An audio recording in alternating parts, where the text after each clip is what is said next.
Keys to Family Happiness. Inculcate moral values in your children. Loida, a mother in Mexico, says, Condoms are given out at school, so teenagers think having sex is all right as long as it's safe sex. Nobuko, a mother in Japan, says, I asked my son what he would do if he and his girlfriend were alone. His reply was, I don't know. When your son or daughter was a toddler, did you child-proof your home? Perhaps you covered electrical outlets, hid sharp objects, and barricaded stairways, all in an effort to keep your child safe. If only it were that easy to keep your teenager safe. Now you have greater worries such as, is my son accessing pornography?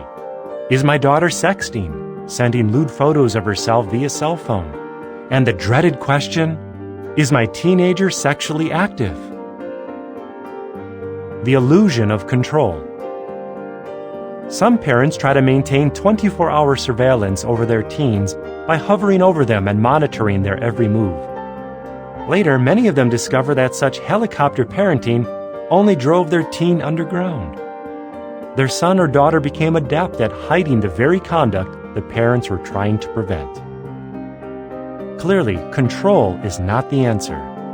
Jehovah God himself does not use that method to elicit obedience from his creatures, and neither should you as a parent. So how can you help your teens make wise moral decisions? A basic measure is to have ongoing discussions with your children and to start when they are young. Then, when they enter adolescence, keep talking. As a parent, you should be your teenager's primary source of reliable information. A lot of people think that we'd rather talk to our friends about sex, says Alicia, a girl from Britain, but that's not true. We appreciate this information when it comes from our parents. We trust what they have to say. The need for good values. As they grow, children need to know more about sex than just the facts of life.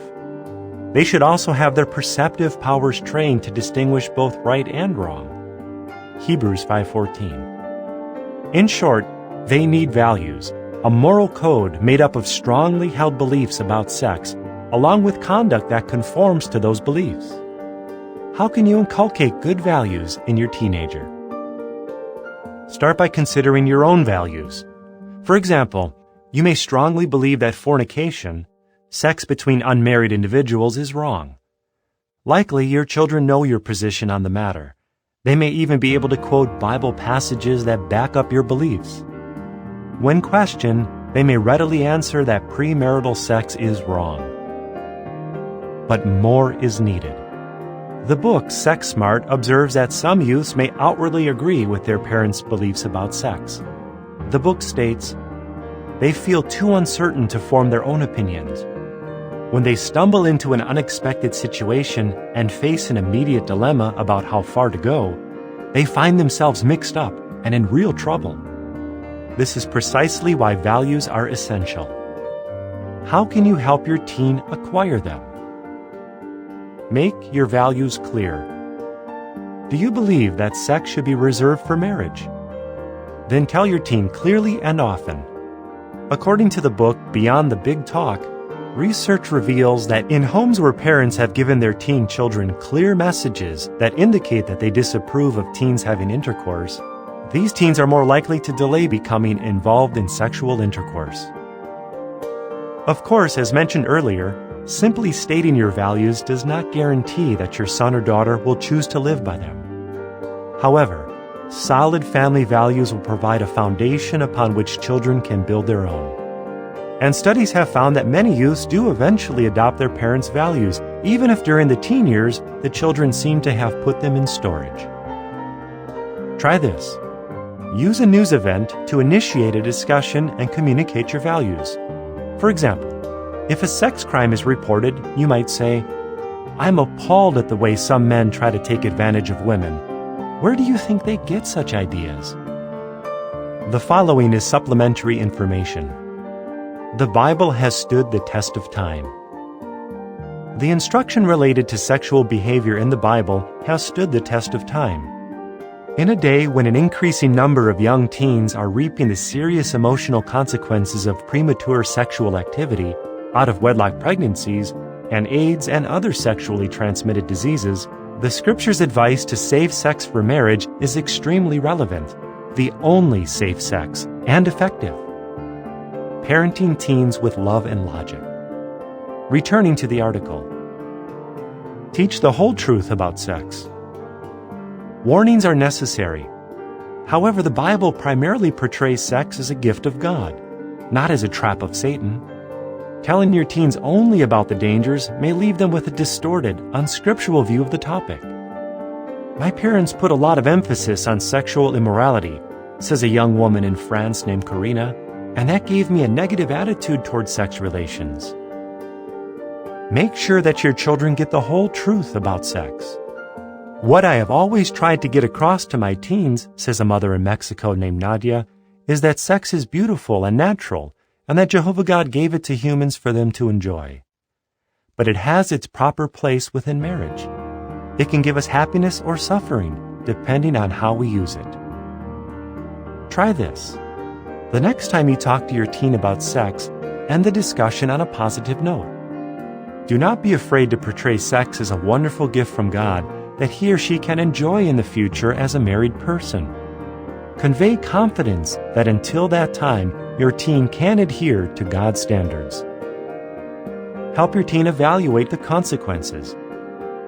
To make good decisions in any aspect of life, teenagers need to know how to identify options and then weigh the pros and cons of each option. Do not think that their simply knowing what is right and what is wrong is enough. Reflecting on the mistakes of my youth, says a Christian woman in Australia named Emma, I can say that just knowing God's standards doesn't mean you agree with them. Understanding the benefits of those standards and the consequences of violating them is vital. The Bible can help, for many of its commands are reinforced by phrases that set forth the consequences of wrongdoing. For example, Proverbs 5:8 and 9 urges young men to shun fornication, that you may not give to others your dignity. As those verses indicate, those who engage in premarital sex sacrifice a degree of their character, integrity, and self-respect. And that makes them far less attractive to any potential mate who has those qualities. Reflecting on the physical, emotional, and spiritual dangers of disregarding God's laws can bolster your teen's resolve to live by them.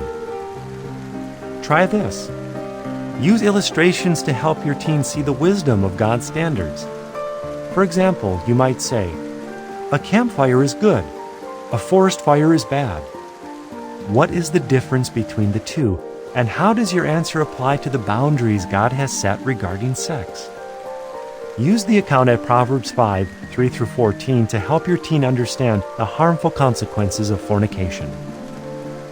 Takayo, an 18-year-old in Japan, states, I know that I should do what is right, but there is this ongoing struggle against the desires of the flesh. Youths who feel that way can be comforted by the fact that they are not alone. Even the Apostle Paul, a stalwart Christian, admitted, when I wish to do what is right, what is bad is present with me. Romans 7:21. Teenagers would do well to realize that such a struggle is not always bad. It can prompt them to contemplate just what sort of person they want to become. It can help them to come to grips with the question, do I want to take charge of my life and be known as someone who has character and integrity? Or do I want to be known as a follower, a person who weakly caves in to his desires? Having good moral values will help your teen answer that question wisely. Ask yourself, what indications do I have that my teenager has strong moral values? When talking to my teenager about sex, do I portray it primarily as a gift of God or as a trap of Satan? End of article.